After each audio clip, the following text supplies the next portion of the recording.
আসসালামু আলাইকুম। দ্বিতীয় সাময়িক পরীক্ষার পরে আমি যে প্রতিষ্ঠানে শিক্ষকতা করি ওই প্রতিষ্ঠান থেকে 5 দিনের ছুটি ঘোষণা করা হয়েছিল। তো এই 5 দিন আমার বাড়িতে তো মন টিকবে না।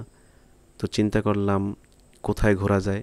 তো যেই চিন্তা সেই কাজ, চলে আসলাম পটুয়াখালী ছোট চাচ্চুর বাসায়। সেখানে আসার পরে ছোট চাচির স্পন্সরে আমরা যাচ্ছি মিষ্টির দোকানে। তো মিষ্টি কেনার জন্য অবশ্যই আমাদেরকে পৌরসভায় যেতে হবে, যেহেতু আমাদের বাসা বাদঘাটের পাশেই একেবারে। তো সেখান থেকে অবশ্যই আমাদেরকে অটো এবং রিক্সা নিতে হবে। তো ছোট ভাই সে বললো যে দাদা অটোতে না যেয়ে আমরা রিক্সায় যাই, কারণ রিক্সায় উঠলে তার সুবিধা হচ্ছে সেটায় কেউ উঠবে না আর নামবেও না, গন্তব্যস্থান পর্যন্ত সে একাই যাবে। কিন্তু অটোর যে ঝামেলাটা সেইটা হচ্ছে অনেক মানুষ ওঠে, একজনে ওঠে একজনে নামে, যেটা আমার ভাইয়ের খুবই বিরক্তিকর। তাই আমরা একটা রিক্সা নিলাম। তো আমরা বিসমিল্লা বলে রওনা দিলাম এবং পাশেই আপনারা দেখতে পারলেন যে জলিলের হোটেল। তো আমার ছোট চাচ্চুর বাসা জলিলের হোটেল থেকে এত কাছে হওয়া সত্ত্বেও আমি একবারও, যতবার আসছি ততবারই আমার একবারও আর কি জলিলের হোটেলে যাওয়া হয় নাই। এইটা আমার জন্য খুবই দুঃখজনক। এবং আমরা তারপরে রওনা দিলাম কলাতলির রোড হয়ে। এবং কলাতলি রাস্তা হয়ে যাওয়ার মূল কারণ হচ্ছে চৌরাস্তা দিয়ে গেলে অনেক খানাখন্দ বাস স্ট্যান্ড আছে, যার কারণে আমাদের শরীর কোমরের কোনো কিছু থাকতো না। এবং মামাও সেই সাজেশন দিল যে মামা এই কলাতলির রোড হয়ে গেলে আমাদের জন্য ভালো হবে। যেহেতু আমি রাস্তাঘাট ভালো চিনি না, তো এই জন্য ছোট ভাই এবং রিক্সাওয়ালা মামার কথাই শুনে আমরা কলাতলি রাস্তা দিয়েই যাচ্ছি। এরপর আমরা দেখা গেছে কলাতলির রোড পার হয়ে আমরা সুবর্ণ রেস্তোরাঁর দিকে যাচ্ছি ঝাউতলার রোড দিয়ে। এবং প্রতিমধ্যে দৃষ্টিনন্দন মডেল মসজিদ দেখলাম, যেটায় আমি একবার ঢোকার সুযোগ আল্লাহ তাআলা দান করছে। এবং আমাদের বাকেরগঞ্জ উপজেলার একটা মডেল মসজিদ আছে, যেটা আমি ঢুকতেও পারি না এবং নামাজও পড়তে পারি নাই। এটা একটা দুঃখজনক বিষয় আমার জন্য। এবং এই ঝাউতলার এই রোডটা আমার জন্য খুবই পরিচিত, কারণ এই রোড দিয়ে আমি আমার ছোটবেলায় এবং এখনও আমি আমার খালামণির বাসায় যাই, তাই এই রোডটা আমার খুব পরিচিত।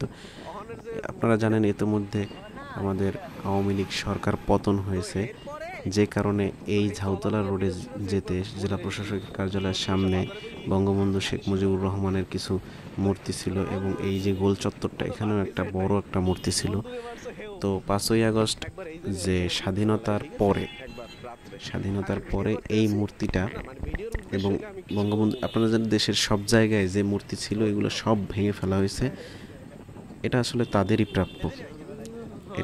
প্রাপ্য, কারণ বিগত 16 বছরে তারা যা করছে এতে তাদের মূর্তি রাখার কোনো যৌক্তিকতা নাই। তো এর মধ্যে আবার রিক্সাওয়ালা মামা বলল যে মামা একটু দাঁড়াতে পারবেন কিনা। তো আমি ওর বললাম কি, সে বলল যে একটু একে ধরছে, একটু সাইডে চাইপা একটা করে নেই।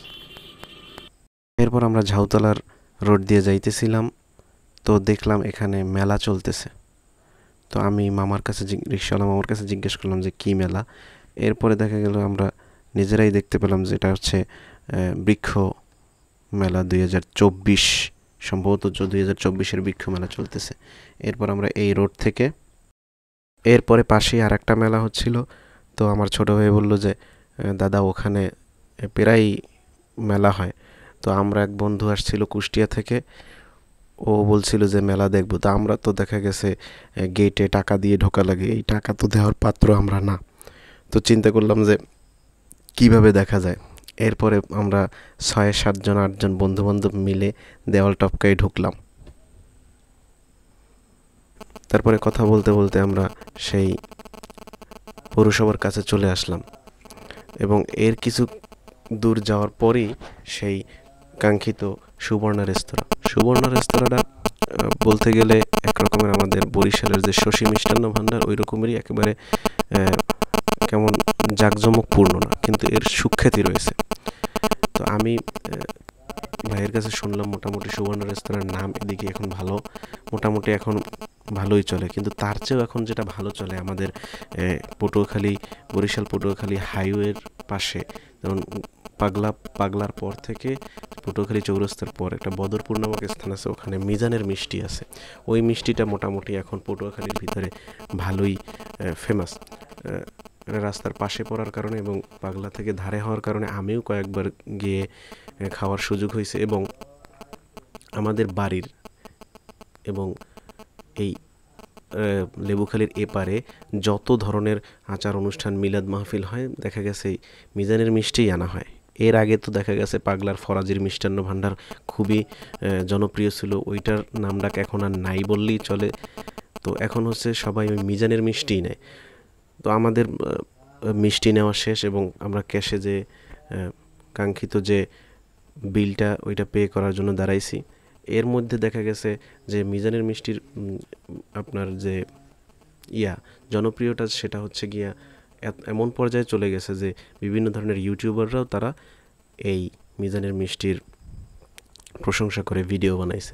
আপনারা সেটা যদি ইউটিউবে যান ভালোভাবেই দেখতে পারবেন। এবার যেহেতু আমাদের মিষ্টি নেওয়া শেষ, সেহেতু আমরা আবার বাসার উদ্দেশ্যে রওনা দেব।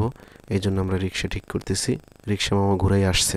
এরপর আমরা ওই একই ভাড়া দিয়ে রিক্সা ঠিক করে আমরা সেই একই রাস্তা দিয়ে রওনা দিলাম বাসার উদ্দেশ্যে। এর মধ্যে দেখা গেছে আমরা সবুজবাগ মোড়ে দাঁড়াইছি, এখানে একটু জ্যাম পড়ছিল। জ্যামের কারণে দেখা গেছে এবং গুড়ি গুড়ি বৃষ্টিও পড়ছিল। পরিবেশটা মোটামুটি সুন্দর ছিল, যে কারণে আমাদের বেশি একটা বেগ পেতে হয় না।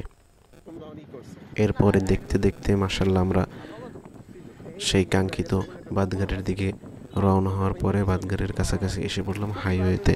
আস্তে আস্তে আমাদের যদিও সন্ধ্যা হয়ে গেছে। মিষ্টি যেহেতু কিনছি, অবশ্যই মিষ্টি খাওয়ার জন্য আমাদের রুটি লাগবে।